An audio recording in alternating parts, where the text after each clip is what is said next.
Sam Fender says white privilege narrative seduces working class men towards Andrew Tate. Sam Fender has argued that labelling working class men as privileged alienates them. Okay, from that statement alone, you could probably argue that Fender has a point. That is the argument that is being made all over Twitter, anyhow. In a recent interview with The Times, Sam Fender discussed how the lack of discourse around class contributes to young men feeling disenfranchised, leading them to figures like Andrew Tate. Fender noted that while privileges related to race, gender and sexuality are often highlighted, class on the other hand is frequently overlooked. He expressed concern that young men from working class backgrounds are being shamed all the time and made to feel like they're a problem, which in turn makes them susceptible to figures like Andrew Tate. Fender has emphasised that telling a young person from a disadvantaged area that they are privileged can be counterproductive. He explained that when such individuals feel undervalued, they may be drawn to voices that reaffirm their worth, even if these voices come from controversial figures. People are very unaware, Fender continues. We are very good at talking about privileges, white, male, or straight privilege. We rarely talk about class though, and that is a lot of the reason that all the young lads are seduced by demagogues and psychos like Andrew Tate. They're being shamed all the time and made to feel like they're a problem. It's this narrative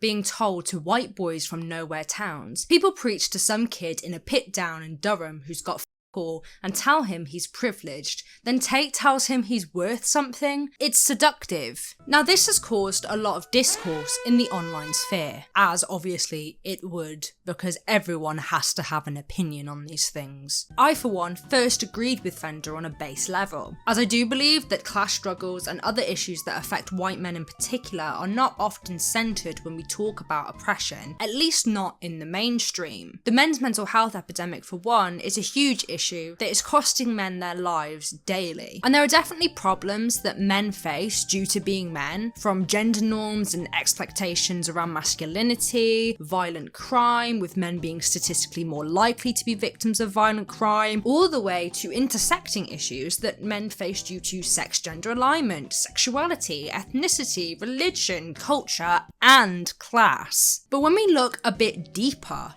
into Fender's statements, we can see that he has not only provided incorrect information, but has vastly oversimplified his point and may open up and validate some very dangerous discussions around privilege, whilst excluding others who face the very same struggles that he lists that are not actually men. Wasn't his whole point about not excluding men? Yet class struggles do not only affect men, and we're only talking about class in this interview in regards to men. So, let's take a balanced look at what Fender has said, the counter-arguments, and the strengths and issues of a celebrity speaking out against male oppression. We are very good at talking about privileges, white, male, or straight privilege. We rarely talk about class though. Though this in one way is true, it is also quite false. A political social paradox, if you will, because unfortunately, two things can be true at the same time. Fender suggests that class isn't talked about, but many will argue that class is a major topic in left-wing and academic circles, particularly in discussions around economic inequality, housing, and labour rights. However, it may not be as prominent in mainstream political or media narratives, which often does tend to focus on identity politics. Now I'm going to talk about the British sphere here, but I will also link in some other examples from other countries such as the US, as I tend to consume British media,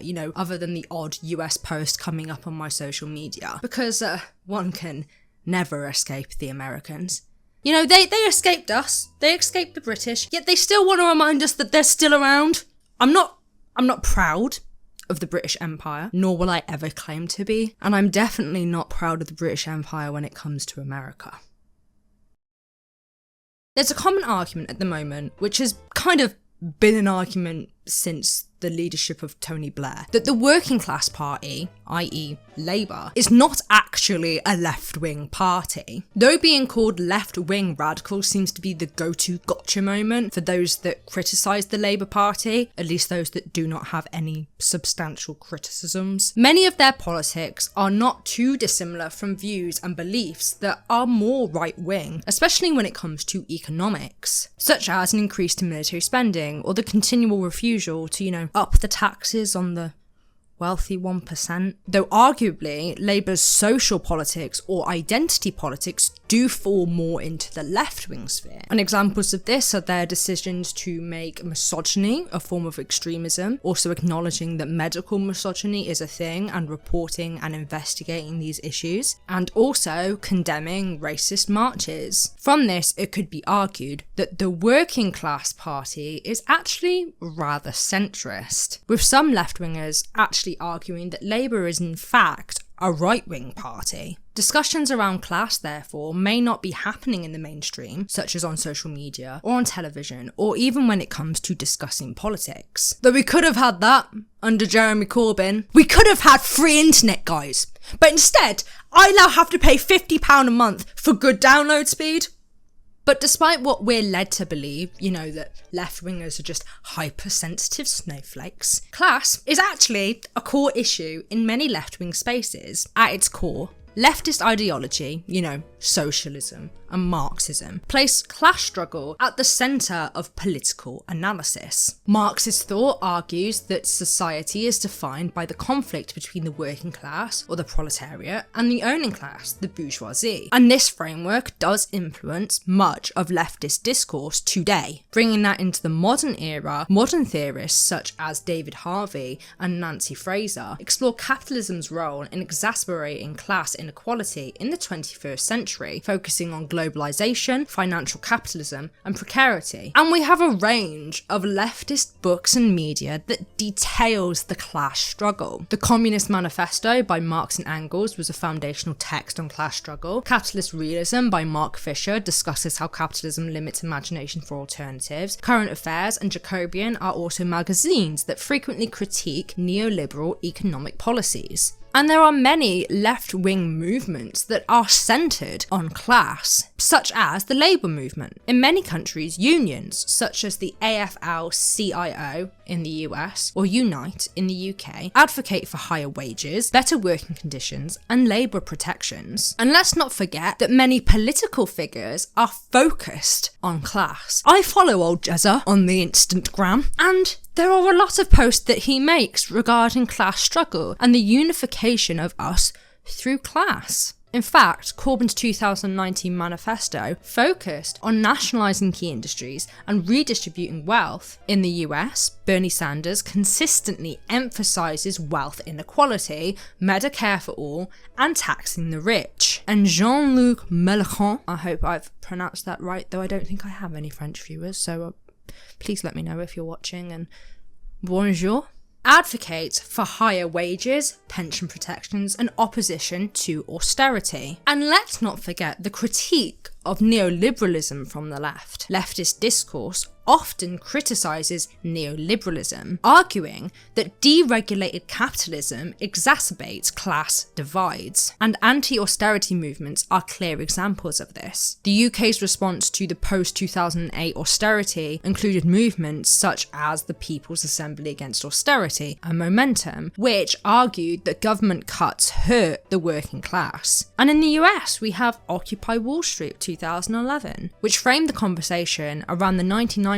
versus 1% divide. But are these narratives and struggles that we face as working class individuals centred around men? Well, yes, because men are affected, but also, no. Of course, these are all things that do affect men, including straight, white, cis men, though many would argue that the ruling classes are made up disproportionately of white straight men when it comes to talking about privilege and oppression, that is not the same as saying that all straight white men are in the ruling class. However, when it comes to discussing identity politics, we may oversimplify when we talk about oppression and therefore unintentionally portray straight white men as people with no issues, which I'll go on to later. One Twitter user made an interesting point. It's a politics based on an ideology of privilege lost, because we associate employment outside the home and breadwinner wages with men and masculinity. Things like unemployment, collapse of industry, rent costs, etc. are seen as threats to men in a unique way, whereas it affects all. And I get it. When discussions around oppression often centre every group except your own, you may feel left out and as if your plight is not recognised. And I myself struggle with this online narrative of boo-hoo, cry more, when it comes to people on the left that respond to men who are arguing that their oppression is often not noted. Maybe this is because I'm too much of an empath. Not to brag though, empathy is fucking crippling. And also because I do have men in my life that have argued similar sentiments whilst acknowledging the privileges that they have and the oppression of others. Though I understand where these responses come from, there are a lot of bad actors that often use men's plight as a cover to reinforce further bad stereotypes about minorities and marginalised communities, such as women. Andrew Tate. And because of this, it's fair that these people have a cold and unsympathetic approach, especially in the online sphere. For the men that are genuinely wanting a space where their plight can be discussed, such as pressures to be a breadwinner that they do still experience, issues within child custody, gender norms and mental health issues, this approach may, as Fender is saying, inadvertently push them towards figures that want to give them that space. Though, as we will find out later on, these people, such as pickup artists, self-improvement gurus like Andrew Tate, often do not want to create a space to discuss these issues, but will instead clown on poor, unattractive men and tell them that all their issues will go away if they become more masculine, get money, and in Tate's case, abuse and oppress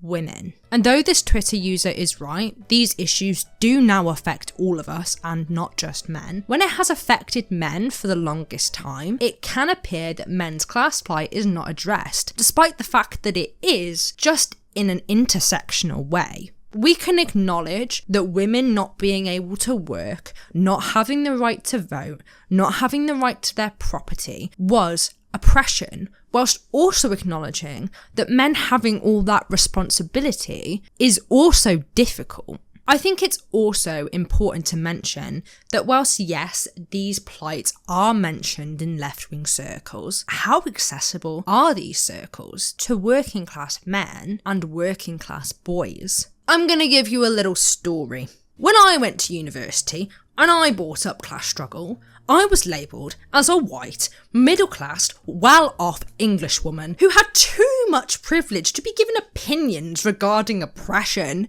And conveniently, it was actual white, middle-class, English women making these observations. Now, I am white, but I am not from a middle-class background, and I am definitely not English. You know, that hurt the most.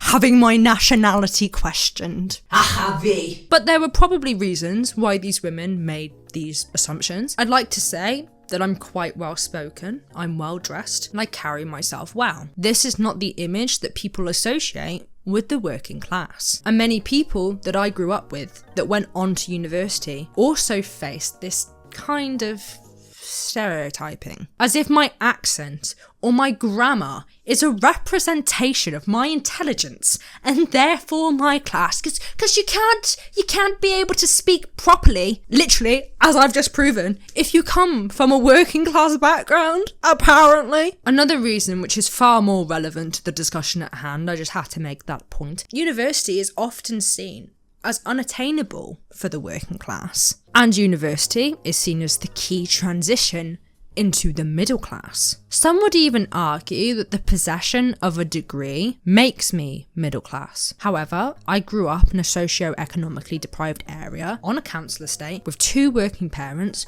one in the care sector and another in a factory. I am the first person in my family that actually went to university. On my mum's side, I'm currently the only one with a degree. But this isn't the oppression Olympics, and I didn't live in poverty. Though I was definitely privileged in comparison to others in my class, that does not mean that I didn't face my own oppression or setbacks due to my class. I actually was only able to finance university due to Student Finance Wales and did not rely on any financial support from my family. And the knowledge that I had, or lack thereof, in comparison to others on my course, as well as the experiences and access, again, or lack thereof, to information was very debilitating. Now, however, I am an alumni and I have access to a plethora of academic studies and research which I use to inform my videos, making what I do all the more important to me as I'm able to provide someone else who, like I once was, is unable to access academic theory that was locked behind a paywall. But as I was so often reminded by my school teachers,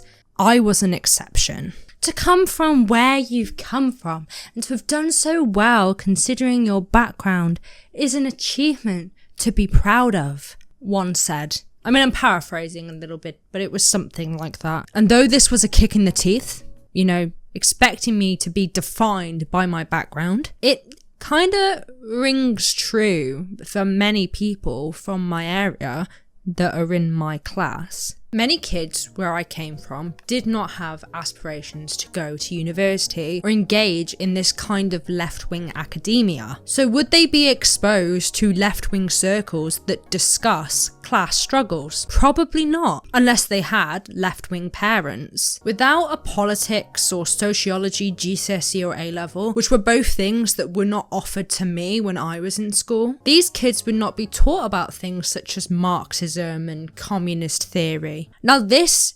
ignorance is obviously not an excuse for discriminatory narratives or attitudes, and I think we have to be very careful, as there is this notion that working class bigots are just misinformed and it kind of takes the responsibility away from them. But when we're talking about kids, on the other hand, if they don't have access to any of this information, how can we expect them to know that it's out there? And let's be real, you have to look and want to learn about this stuff.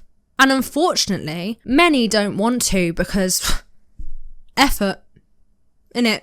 But that is a fact that doesn't discriminate based on class. Fender also makes the point that this lack of discourse around class is what pushes young men towards Andrew Tate, who tells them that they are indeed worth something. And whilst we've also touched on why Tate and other masculinist content creators are attractive to young men, this statement that Fender makes is simply untrue. Tate does not tell working class boys that they are worth something. His views on working class men and boys are contradictory. He often claims that the working class are weak if they stay poor, and that they should take control of their lives by making money through entrepreneurships or online businesses. That's hardly telling them that they're worth something. He frequently mocks poor men, calling them brokies or peasants, and he has stated that most men will never be rich. In some clips, he dismisses the idea that hard work alone can lead to success, suggesting that wealth is reserved for a select few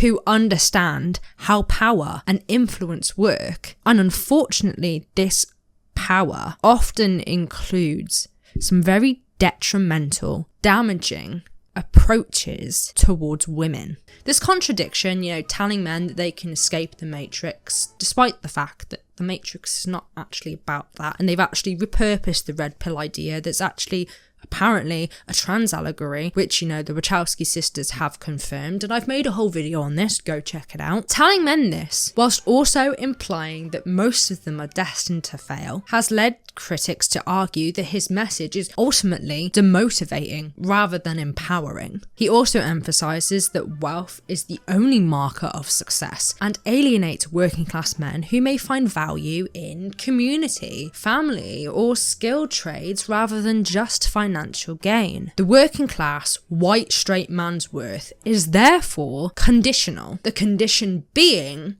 that they escape the working class. And if they are no longer working class, then why would class struggle be something that Tate would address? I'd like to give Fender the benefit of the doubt here. It's an interview, it's going to be brief, and this oversimplification was probably not intended. However, it is an oversimplified view that doesn't account for many of the other reasons, and arguably the main reasons, that men turn to figures like Tate or begin to support populist right-wing politics. Tate's rhetoric is deeply rooted in misogynistic and reactionary politics. Some critics are arguing that men don't turn to Tate because of class struggles, but because it provides a simplistic, aggressive response to feminism and modern gender roles. For instance, British CQ points out that part of Tate's appeal lies in offering men a simple solution by blaming external factors rather than encouraging self-reflection. The issue, they argue, is far more about gender dynamics than class frustration. Prevention is usually argued to be better than a cure, and of course men who are alienated are more likely to become victims of radicalisation, especially young men or boys, by figures like Andrew Tate or the manosphere. And discussions around privilege can be a way through this when done correctly. Some argue that conversations around white privilege and straight privilege and male privilege are not about blaming, but are about accountability